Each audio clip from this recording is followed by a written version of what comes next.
ఓం నమో నారాయణాయ. ఓం నమ శివాయ. ఒక మంచి మాటతో మీ ముందుకొచ్చాను, మీ అనసూయ. దైవబలం, మనోబలం నమ్మితే మనం ముందుకు పోగలం. ఒక మంచి కథ చెప్పుకుందాం. ఒక గ్రామంలో దేవుడి మీద నమ్మకం లేని ఒక యువకుడు ఉండేవాడు. అదే గ్రామంలో గట్టు మీద సుబ్రహ్మణ్యేశ్వర స్వామి ఆలయం ఉండేది. ప్రతి నెల కృత్తికా నక్షత్రం నాడు స్వామివారికి గ్రామస్తులు ప్రత్యేక అభిషేకం చేసేవారు. ఆ రోజు కృత్తిక. ఊర్లో వాళ్ళంతా పూజా సామాగ్రి తీసుకొని బయలుదేరుతున్నారు. గుడికి వెళ్ళే ఊరి పెద్ద ఆ యువకుడిని అభిషేకానికి రమ్మని పిలిచాడు. నేను రానంటే రాను అని మొండికేశాడు ఆ యువకుడు. అతను మొండికేసేది కొద్దీ ఊరి పెద్దలో కూడా పట్టుదల పెరిగింది. మరింత గట్టిగా గుడికి రమ్మని ఒత్తిడి చేశాడు. ఆ యువకుడు మొండికేసి చెట్టుకెక్కి కూర్చున్నాడు. ఊరి జనమంతా అక్కడికి వచ్చి చేరారు. వెంటనే ఆ ఊరి పెద్ద ఆ యువకుడిని చెట్టుపై నుంచి కిందికి దించి దూకమని కోరాడు.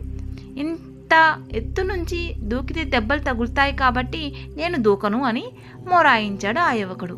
అప్పటికప్పుడే ఊర్లో యువకులు కొందరు పురమాయించి పెద్ద వల ఒకటి తెప్పించాడు.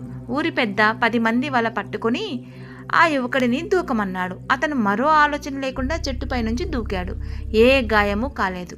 తర్వాత యువకుడిని పిలిచి, గ్రామ పెద్ద, మొదట దూకమంటే భయపడ్డావు, వల పట్టుకోగానే దూకావు.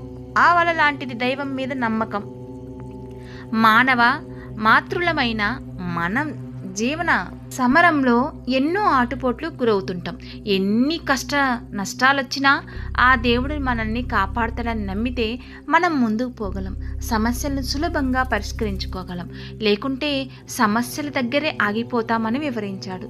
దేవుడు ఉన్నాడన్న నమ్మకం మనకు బలాన్ని, సమస్యల్ని ఎదుర్కొనే శక్తిని ఇస్తుంది అనుకుంటూ అందరితో పాటు గుడికి కదిలాడు. మరిగా నాస్తికుణ్ణి కూడా దైవభక్తిలోకి మార్చగలిగేది ఒక దైవం మాత్రమే.